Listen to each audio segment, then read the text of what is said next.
औषधीय पौधों से उपचार करना हमारी पुरानी उपचार पद्धति है जो मानव जाति को अनेकों रोगों से बचाती है। भारत देश में आज से लगभग 7000 वर्ष पूर्व ही हमारे ऋषियों ने पौधों के औषधीय गुणों को पहचानकर चिकित्सीय क्षेत्र में उनका उपयोग शुरू कर दिया था। नमस्कार दर्शकों, मैं हूं आपके साथ काजोल चौहान और आप देख रहे हैं कार्यक्रम स्वस्थ जीवन। स्वस्थ जीवन में आज हम बात करने जा रहे हैं औषधीय पौधों का जीवन में महत्व विषय पर। इस विषय पर बात करने के लिए हमारे साथ आज स्टूडियो में उपस्थित है डॉक्टर अभिषेक ठाकुर। इनके बारे में अगर हम बात करें तो ये इस समय आयुर्वेद चिकित्सा अधिकारी है और साथ ही साथ जिला बिलासपुर में औषधीय पादप बोर्ड के नोडल अधिकारी भी। बहुत बहुत स्वागत है सर आपका।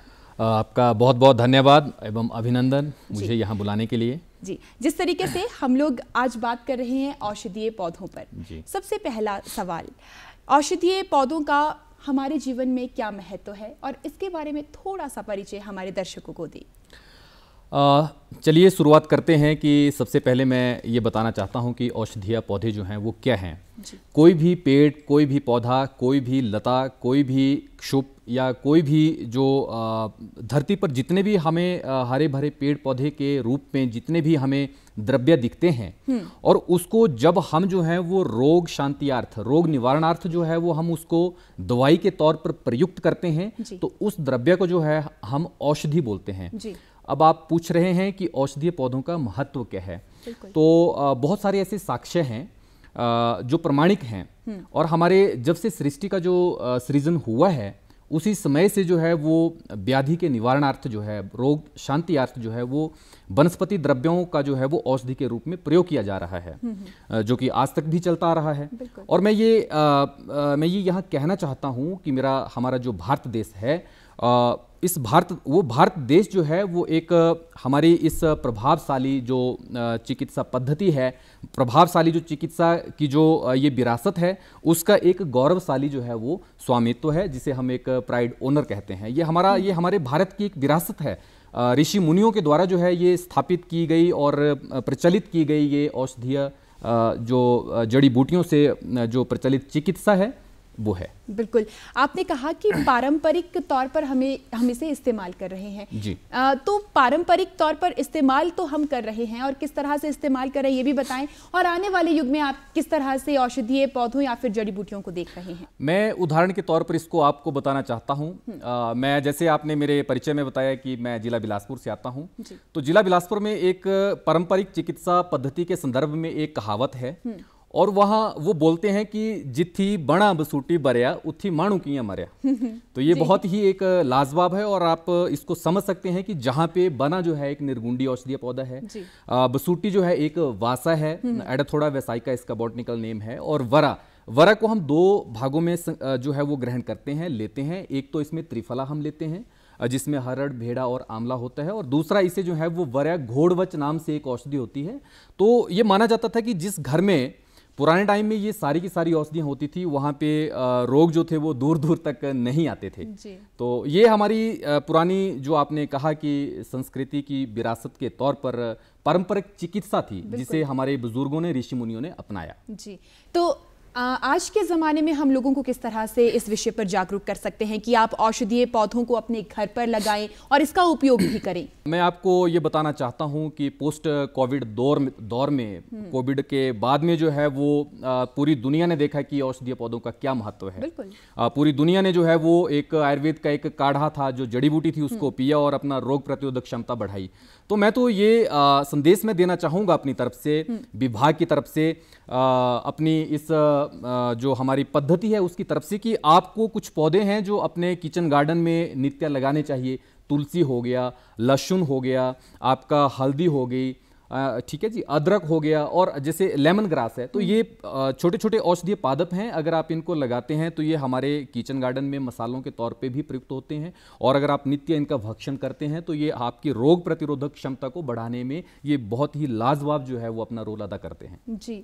आप क्योंकि औषधियों के साथ जुड़े हैं, यकीनन आप भी रोजमर्रा के जीवन में औषधि का उपयोग करते होंगे। तो दर्शकों को जरूर आप बताएं कि किस तरह से हम अपने दिनचर्या की शुरुआत कर सकते हैं औषधियों के साथ। मैं सबसे बड़ा उदाहरण लेके ही आपको ये बताना चाहता हूँ कि मैं पिछले लगभग 10 सालों से मैंने जो है वो सबसे सुबह उठ के जब भी आप दातुन करते हैं तो आपकी औषधीय जड़ी बूटियों से ही मैं करता हूँ।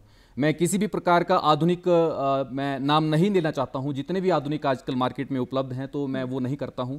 और इससे खूबसूरत क्या हो सकता है कि आप सुबह उठ के जो है वो दंत धावन से, हमारे शास्त्रों में कहा गया है कि दातुन आपने करनी है, दंत धावन करना है, तो आपके पास बहुत सारे जो हैं वो हैं औषधि ऐसे हैं, बना है, गंधेला है, आपका खैर है, बसूटी है, तो इन सबसे बेस्ट जो है वो आपका तिरमिरा है, तिमरू जिसे जो है वो आप बोलते हैं, तो आप उसको लीजिए और आप जो है वो उसकी दातुन करने से जो है वो आप अपने दिन की शुरुआत करें, दिन की शुरुआत कर सकते हैं। और जैसे आपने कहा कि पहले तो आप अपने दांत की सफाई कीजिए और उसके बाद जैसे आज के दिनांक में आप देख रहे हैं कि ग्रीन टी का प्रचलन बहुत ज्यादा है, तो आप हमें बताइए कि आयुर्वेदिक तौर पर हम किस तरह से चाय का सेवन कर सकते हैं। जी, आपने बहुत खूब ये क्वेश्चन पूछा है। जैसा कि आपने अभी बताया कि आप घर में अगर ये लेमन ग्रास उगाते हैं, लगाते हैं, तो उसको आप एक ग्रीन टी के तौर पर अगर आप उसका प्रयोजन करते हैं तो मैं ये कहना चाहता हूं कि वो बहुत ही खनिज पदार्थों से भरपूर है और एंटीऑक्सीडेंट से जो है वो भरपूर है। तो अगर आप वो लेते हैं तो जितने भी आपके टॉक्सिक मटेरियल हैं बॉडी में वो स्वतः ही जो है वो एक्सक्रीट हो जाएंगे, खत्म हो जाएंगे और आप स्वस्थता को जो है वो प्राप्त होंगे। जी, जिस तरीके से आप देख रहे हैं कि आज के दिनांक में औषधीय पौधों का बहुत ज़्यादा इंपॉर्टेंस बढ़ता जा रहा है, हमारे देश में ही नहीं बल्कि बाहरी देश में भी काफ़ी ज़्यादा इस्तेमाल किया जा रहा है। दवाइयों और मेडिसिनल अगर हम प्रॉपर्टीज की अगर बात करें तो कितनी ज्यादा प्रॉपर्टीज रहती हैं और किस तरीके से फायदेमंद है ये दवाइयों के लिए? क्वेश्चन के संदर्भ में आपको बताना चाहता हूं कि आज के दौर में पूरे विश्व पटल पर हमारे जो आयुर्वेदिक जो औषधियां हैं इनकी भारी भरकम जो है वो डिमांड आ रही है। एक तथ्य के साथ मैं आपको बताना चाहता हूं कि अभी हमारे WHO की एक रिपोर्ट थी, वो आज की मौजूदा दिनांक में वो कह रहे हैं कि आज की मौजूदा दिनांक में 14 बिलियन जो डॉलर है अमेरिकी डॉलर पर जो है वो एनम यानी कि प्रति वर्ष जो है वो आज की दिनांक में मांग है।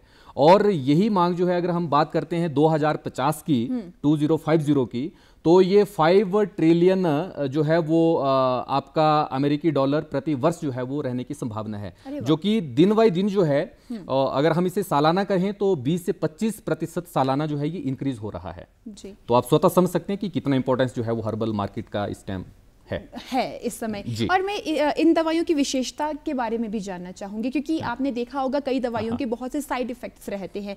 इंग्लिश दवा की अगर हम बात करें तो क्या आयुर्वेदिक जो दवा है उनका कोई साइड इफेक्ट? देखिए, इसमें ऐसा है कि जो संश्लेषित दवाइयाँ होती हैं यानी कि जिन्हें हम जो है वो सिंथेसाइज करते हैं, इसमें केमिकल्स बेस पे हम उनको सिंथेसाइज करते हैं, कहीं ना कहीं अक्सर ये देखा गया है कि उनका दुष्प्रभाव जो है वो शरीर पे रह जाता है। वो एक बीमारी तो ठीक कर देती है लेकिन दूसरी को जो है कहीं ना कहीं शरीर में दुष्प्रभाव के तौर पर वो छोड़ जाती है।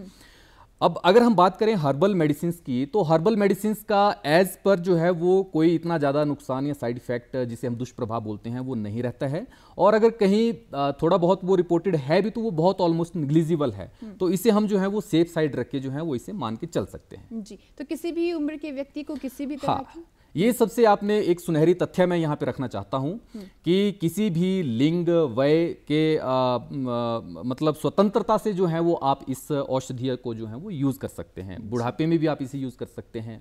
बहुत सारी दवाइयाँ ऐसी हैं जो हम गर्भवती स्त्रियों को नहीं दे सकते हैं, तो हमारी आयुर्वेद औषधियाँ हैं जिन्हें हम जो हैं वो दे सकते हैं। तो ये तो उसका कोई साइड इफेक्ट नहीं, हाँ, उसको हम दे सकते हैं, दे सकते। जिस तरीके से आपने अभी बात की कि आपका एक होम किचन होता है, छोटा सा होम गार्डन होता है, छोटा सा, जिसमें आप बहुत सी औषधियाँ लगा सकते हैं। आपने नीम की बात की, तुलसी की बात की और अदरक की बात की। तो मैं जानना चाहूंगी कि आप कुछ ऐसे औषधीय पौधों के बारे में जरूर हमारे दर्शकों को बताएं कि कौन सी ऐसी औषधीय पौधे हैं जिनसे आपको बहुत ज्यादा लाभ मिल सकता है और आप जरूर अपने छोटे से मिनी गार्डन में उसे लगा भी सकते हैं और लाभ भी प्राप्त कर सकते हैं। जी, अश्वगंधा सबसे एक बहुत ही अच्छा जो है वो हर्बल प्लांट है, और ये आयुर्वेद की भाषा में अगर मैं बात करूं तो जितने भी वायु संबंधी विकार हैं उनमें ये बहुत ही सर्वोत्तम दवाई है। तो नित्य भी आप इसे जो है वो इसका एक पत्ता डेली जो है वो तोड़ के खा सकते हैं, तो जितने भी आपके वायु संबंधी विकार हैं वो उससे शांत हो सकते हैं। तुलसी है, तो तुलसी के संदर्भ में मैं अगर इसके महिमा इसकी के बारे में मैं व्याख्यान करूं तो वही बात होगी कि सूरज को दिया दिखाना और समुद्र किनारे बैठ के जो है वो लहरों को गिनना, तो इसको तो साक्षात देवी स्वरूप माना गया है। ऐसी कोई भी बीमारी नहीं है जहां पे तुलसी का हम प्रयोग नहीं करते हैं। इम्यूनिटी बूस्टर से लेके आपका कैंसर तक की बहुत सारी बीमारियां हैं, तो इसे भी आप किचन गार्डन में लगाएं। लहसुन जो है वो अक्सर देखा गया है कि आमतौर पर लोग जो हैं वो किचन गार्डन में जो उगने वाली दवाइयाँ उनको दवाइयाँ नहीं मानते हैं, उन्हें बोलते हैं कि ये मसाले हैं या खाद्य पदार्थ हैं। लेकिन अगर आप लहसुन का भी डेली भक्षण करते हैं, खाते हैं, तो कोलेस्ट्रॉल के लिए बहुत ही अच्छा वो जो है वो दवाई साबित हो सकता है और हो रहा है। तो लहसुन हो गया, अदरक हो गया, तुलसी होगी, अश्वगंधा हो गया और लेमन ग्रास, इन चीज़ों को तो आपको जो है वो डेली अपने देखभाल करनी चाहिए और इनको लगाना चाहिए। और सर्दियों में खासकर लोग आंवला खाना पसंद करते हैं। हाँ, आंवला के बारे में कुछ बताएं। हाँ जी, आपने बहुत खूब कहा। आंवला जो है वो एक विटामिन सी का एक बहुत ही अच्छा स्रोत है। और आप जान के हैरान होंगे कि नारंगी जो एक सिट्रस जो फ्रूट होता है उससे भी 20 टाइम्स विटामिन सी जो है वो आंवले में रहती है। तो आंवला एक हमारा ये मानना है और शास्त्र का में ये वर्णित है कि आंवला जो है वो आप शिव, जैसे इसका सिनोनिम भी शिव है जी, तो जैसे शिव जो है वो सबके लिए कल्याणकारी होते हैं, तो आंवला भी सबके लिए जो है वो कल्याणकारी रहते हैं। तो ऐसी छोटी बीमारी से लेके बड़ी बीमारी तक, और हमारे आयुर्वेद में से त्रिदोष शामक कहा गया है, यानी कि आपका वायु भी, आपका पित्त भी, आपका कफ भी। यानी कि अब जब आपके एक हमारे आयुर्वेद में एक श्लोक है कि वायु पित्तम कफ चेति त्रयोदोषा समसता रोगस्तु दोष वैषम्यम दोष साम्यम अरोगता, कि आपके तीनों दोष अगर शांत हैं तो आपकी जो शरीर है वो आरोग्य अवस्था में है। तो आंवला एक ऐसा द्रव्य है जो उसको साम्य अवस्था में रखता है और आपको आरोग्यता प्रदान करता है। जिस तरह से हम बातचीत कर रहे हैं औषधीय पौधों और जड़ी बूटियों पर, मानसिक तौर पर किस तरीके से फायदेमंद रहती है? क्योंकि अभी हम शारीरिक तौर पर हम बातचीत कर रहे हैं, लेकिन आजकल आप देख रहे हैं कि मानसिक विकार लोगों में बहुत ज्यादा आ रहा है। लोग छोटी छोटी बातों पर चिड़चिड़ा महसूस करते हैं या फिर बहुत सी मानसिक तौर पर बीमारियां रहती है। तो क्या औषधीय पौधे, जड़ी बूटियां मानसिक तौर पर भी आपको शांत करती है, स्वस्थ करती है? हाँ जी, बिल्कुल आपने सही कहा। आज की दिनांक में मानसिक हेल्थ का होना, मानसिक रूप से आप तंदुरुस्त रहें, ये सबसे बड़ी बात है। क्योंकि कहीं ना कहीं आपका जो शारीरिक स्वास्थ्य है, मानसिक स्वास्थ्य अगर गड़बड़ा गया है तो शारीरिक स्वास्थ्य को भी वो जो है वो गड़बड़ा देता है। तो ऐसी बहुत सारी हमारी आयुर्वेदिक औषधियाँ हैं जिनको आप खाने से भी और बाह्य शरीर में धारण करने से भी जो हमें हमारे जो मानसिक रोग हैं उसमें जो है वो हमें लाभ मिलता है। उदाहरण के तौर पे मैं आपको बताना चाहता हूँ, जैसे ब्रह्मी है, जटामांसी है, आपका सर्पगंधा है, ये कुछ ऐसी औषध द्रव्य हैं जिन्हें जो है वो हम जब खाते हैं या शरीर में धारण करते हैं तो हमें मानसिक तौर पर जो है वो शांति प्रदान करता है। और कुछ दवाइयाँ ऐसी होती हैं जो प्रभाव से काम करती हैं जी। हाँ, जो प्रभाव से काम करती हैं। आपने पहले ही आपने क्वेश्चन में कहा कि पारंपरिक तौर से, तो पारंपरिक तौर से आज भी हमने अपने ग्रामीण क्षेत्रों में देखा है कि कुछ ऐसे वैद्य लोग हैं जो कुछ ऐसी जड़ी बूटियों को जो है वो बच्चे के किसी हाथ में बांध देते हैं या फिर गले में बांध देते हैं। टॉन्सिल्स के लिए जो है वो गले में बांध देते थे। तो ऐसी बहुत सारी औषधियां हैं। जैसे पीलिया जैसी बीमारियों के लिए भी बहुत से लोग गले में धारण करते हैं, कुछ वो भी मतलब आप आयुर्वेद के साथ जी, कुछ दवाइयां हैं जो प्रभाव के मतलब हमारी जो आयुर्वेदिक औषधि है वो बहुत मल्टी फैक्टर्स में काम करती है। वो रस से काम करती है, वो गुण यानी कि पोटेंसी से काम करती है, वो वीर्य से काम करती है, ठीक है, और वो प्रभाव से काम करती है। प्रभाव एक ऐसा जो मैं एक वो कहूँगा कि जो आपको बिने दिखा, जो चीज़ आपको सामने दिखाई नहीं दे रही है फिर भी वो काम कर रही है, ठीक है, तो वो चीज़ जो है वो हम प्रभाव के उसमें कैटेगरी में रख सकते हैं। और बहुत सारी दवाइयाँ जो हैं वो उस वे में काम करती हैं। यानी आप सुगंध को इसमें ले सकते हैं? सुगंध को आप ले सकते हैं, फ्रेग्रेंस को आप ले सकते हैं। और कुछ हमारी औषधियों में कुछ ऐसे गुण हैं कि जिनको स्पर्श से ही जो है वो हमारा वो अपना औषधीय जो गुण है वो एग्जिबिट शरीर में कर देते हैं। ठीक है डॉक्टर साहब, अगर हम भारत देश की बात करें तो कितनी औषधियाँ अभी भारत देश में हैं जिनकी गिनती हो चुकी है और कितना कार्य इस क्षेत्र में लगातार हो रहा है? हाँ, मैं शास्त्राज्ञा से ये बात करना चाहूँगा कि शास्त्र में ये वर्णित है कि ऐसा कोई भी पादप इस धरती पे नहीं है जो औषधीय की कैटेगरी में, औषधीय श्रेणी में नहीं आता है। लेकिन अभी तक जो प्रमाणिक है, जिसे हम कहते हैं कि डॉक्यूमेंटेड है, वो लगभग 2500 के तकरीबन 2500 की जो स्पीसीज हैं वो अभी तक डॉक्यूमेंटेड हैं भारत देश की मैं बात कर रहा हूँ। वो डॉक्यूमेंटेड हैं और उस पर काम हो रहा है और हो चुका है, वो प्रमाणित हैं। और बहुत सारी ऐसी मेडिसिन अभी हैं जिन पे जो स्टिल अभी अनआइडेंटिफाइड हैं या जिन पे अभी काम होना है या अंडर ट्रायल हैं, तो वो भी जो है वो निकट भविष्य में हम कर रहे हैं कि शायद वो भी जो है वो जल्दी ही इस कैटेगरी में शामिल हों। जी जी। जिस तरीके से आप देख रहे हैं, आपने कहा कि 2500 से अधिक वैरायटीज़ हैं, लेकिन कहीं ना कहीं जो घटती औषधीय पादप संसाधन है, क्या वो खतरे की घंटी नहीं है? लोग इसके लिए जागरूक है या फिर नहीं? हाँ, ये सबसे ही अहम क्वेश्चन आपने पूछा है कि घटती जो औषधीय पादप की जो संख्या है, ये खतरे की घंटी है, निश्चित तौर से है। और इसके पीछे जो है बहुत सारे रीज़न हैं। हमें इसके जो चुनौतियां हमें इस संदर्भ में आ रही हैं, हमें उनका एनालाइज करना पड़ेगा।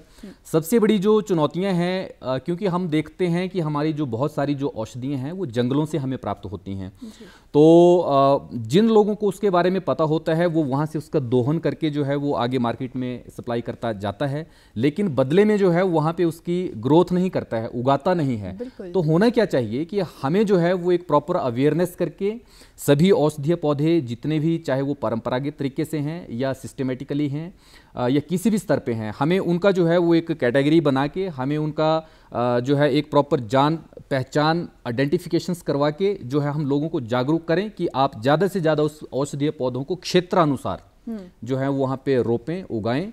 तो हम जो आपने ये बताया कि जो हम ये एक्सटिंक्ट प्रजाति कुछ हो रही हैं, है ना, तो उस कैटेगरी से जो है वो फिर हम बच सकते हैं। जी। क्या इस क्षेत्र में रोजगार के अवसर भी हैं? आपने कहा कि वो उगाएं, लेकिन उसके बाद किस तरीके से मार्केट तक पहुंच जाएगा एक किसान, उसके लिए कुछ योजना? हाँ जी, ये अभी हमारा हिमाचल प्रदेश सरकार का और भारत सरकार का एक कार्यक्रम है। हम हिमाचल प्रदेश सरकार में जो है, जैसे मैंने आपको बताया कि हम स्टेट मेडिसिनल प्लांट बोर्ड के अंदर जो है वो काम कर रहे हैं। तो ये एक कार्यक्रम आया है कि how to double the income of farmers, उसकी आय को जो है वो हम कैसे दुगना करें।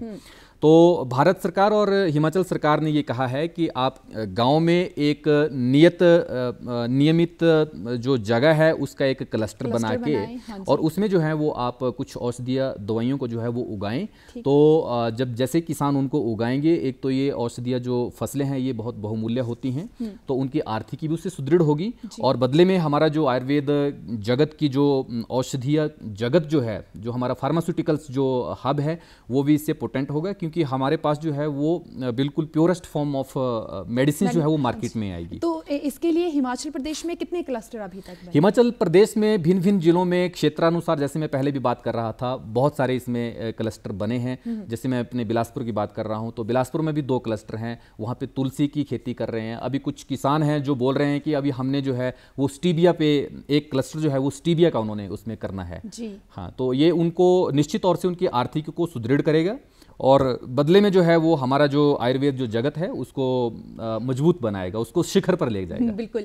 हम बात कर रहे हैं कि मानव जाति को कितना ज़्यादा फायदा है आयुर्वेद में, लेकिन अब मैं ये जानना चाहूँगी कि क्या आयुर्वेद पशुओं के लिए भी है, और किस तरीके से पशुओं के स्वास्थ्य के लिए महत्वपूर्ण है?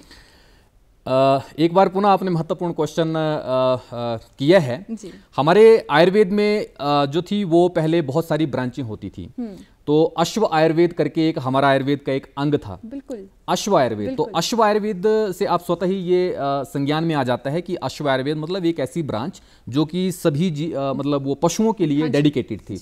तो आज की दिनांक में अगर मैं ये बात करूं तो अभी आप देख सकते हैं हमारी वेटनरी पशु औषधालय की जितनी भी हमारी औषधियाँ जाती हैं वो भी बहुत सारी हमारी ये जो पेड़ पौधे होती हैं इनसे बनी होती हैं। और अगर मैं एक उदाहरण देके आपको एग्जांपल देके मैं आपको ये बताना चाहता हूँ कि एक प्लांट है जैसे मोरिंगा है, शिग्रू इसे बोलते हैं, सहिंजन भी इसे बोलते हैं, सांबर फली के नाम से भी इसे जो है वो जाना जाता है। तो इसके पत्तों में इतनी न्यूट्रिटिव वैल्यू होती है कि ये इतना दुधारू पशुओं के लिए जो है वो दुगनी और तिगनी क्षमता के साथ जो है वो उनके दूध देने की क्षमता को बढ़ाता है। हाँ, तो ये जो है वो प्रमाणिक तौर पर अभी मार्केट में बिक रहा है, और ये बहुत अच्छा जो है वो जो आपने बोला कि जैसे कि अश्व आयुर्वेद पे जो है ये काम कर रहा है, पशु की उसमें ब्रांच में जो है ये काम कर रहा है। आपने देखा होगा कि इंग्लिश दवाइयों की कॉस्टिंग हमेशा बहुत ज़्यादा रहती है।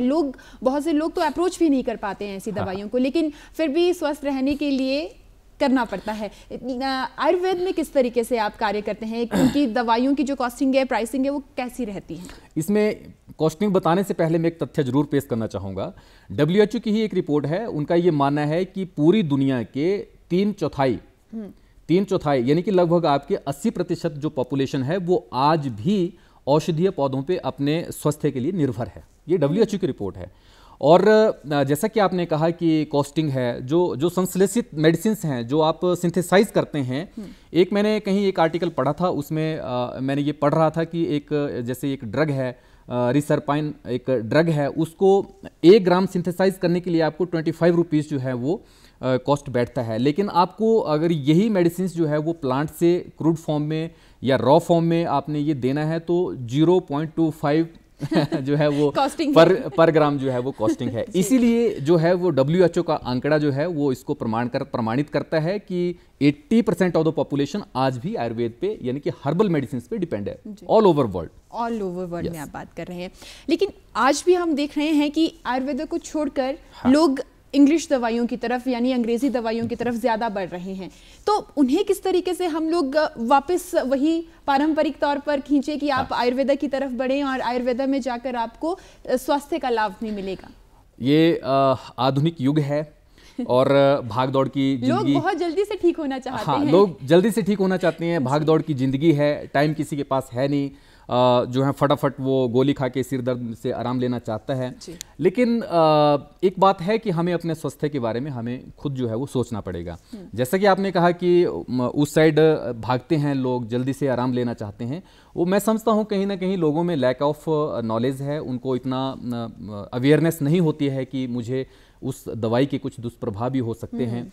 ठीक है, तो इन चीज़ों के लिए हमें जो है वो जागरूकता अभियान की ज़रूरत है और हमें समय समय पर इस प्रकार के जागरूकता अभियान जो है भिन्न भिन्न माध्यम से चलाने चाहिए। और हमारे पहाड़ी में एक और कहावत है जिसको भी बोलते हैं कि पहला सुख निरोगी काया, पहला सुख निरोगी काया, प्रथम निरोगी काया, प्रथम जो सुख है आपका, हाँ आपके पास धन है, दौलत है, कुछ भी है, लेकिन जो पहला जो सुख है वो निरोगी का है, आपका शरीर निरोग है तो आपके पास सबसे बड़ा सुख है।